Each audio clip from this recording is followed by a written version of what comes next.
Hello teacher, my name is Erika Aguilar.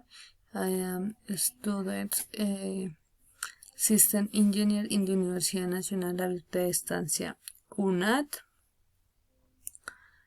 If I could have a job in the world, it would be as a programmer in a company or in my own company.